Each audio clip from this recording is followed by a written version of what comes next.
I want you to know I was doing okay to do this live until all the I'm sorries came through, and now I started crying again. So it's going to be a roller coaster. I'm going to try not to look at the chat. So mods, I'm counting on you to get rid of any trolls. I keep going up and down.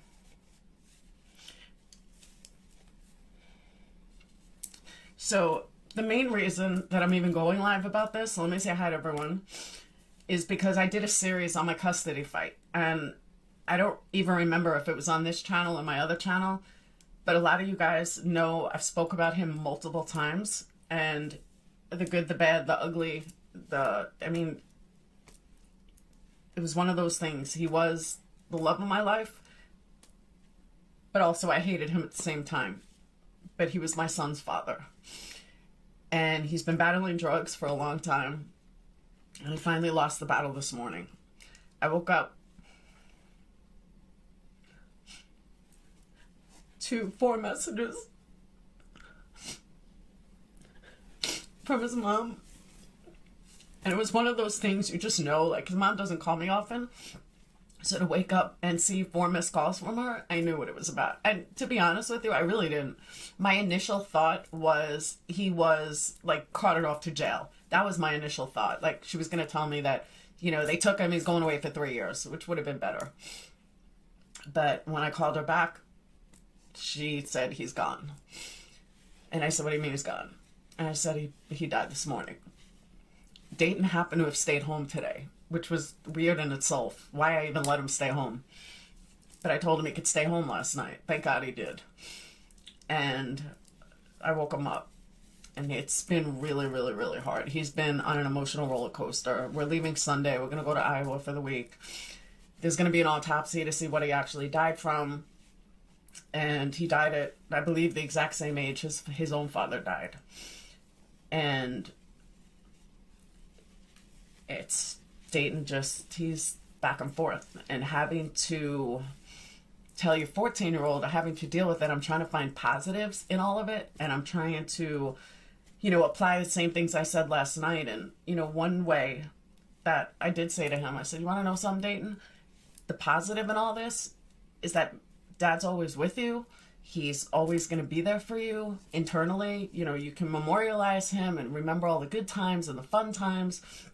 I said, but most importantly, you no longer have to wear the burden of your dad's ghosts and your dad's problems. Now, you know, he'll be with you always, and you're free. You're free from his burdens. It's hard trying to find positives when I'm heartbroken. I'm heartbroken for him. You know, it was hard losing my dad in my 40s, let alone at 14. So, you know, we're going to go see his brother. Brad's mom had asked me to tell Dayton and to tell Dylan, Dayton's older brother. So I said, no problem. So Dayton said, I'll tell Dylan. I said, okay. So we're going to get together this week. So I'm going to pretty much take a break from YouTube for this week. I don't really care about the bullshit. I heard Candy's back. I don't care. Like, I truly don't care. I got real life going on. If these people can't lay the fuck off for a while, I can't, I don't know what to tell them, but I don't have time or headache for them. I don't want to see anything. I don't want to know anything. I got to deal with my son. And it's hard. So exactly, you have your own special guardian angel. And it's just like my brother, for example, when my brother found out from my mom, like my mom cried, my brother's first reaction was, it's finally over. And he's right. And I felt like that at one point too, that it's finally over. But at the same time, I'm never going to hear his voice again. I'm never going to joke around with him again. Like, I had hope that one day he was going to change.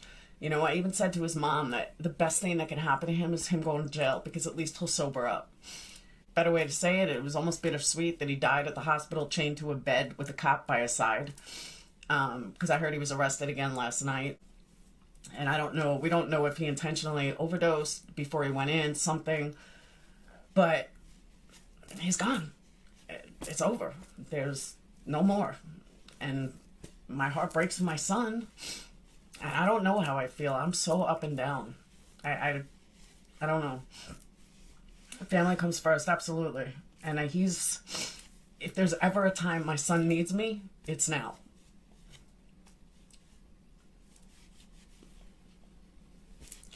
I just had hoped, you know, you hold on to the hope that somebody's going to change. And I held on to the hope that he was going to change.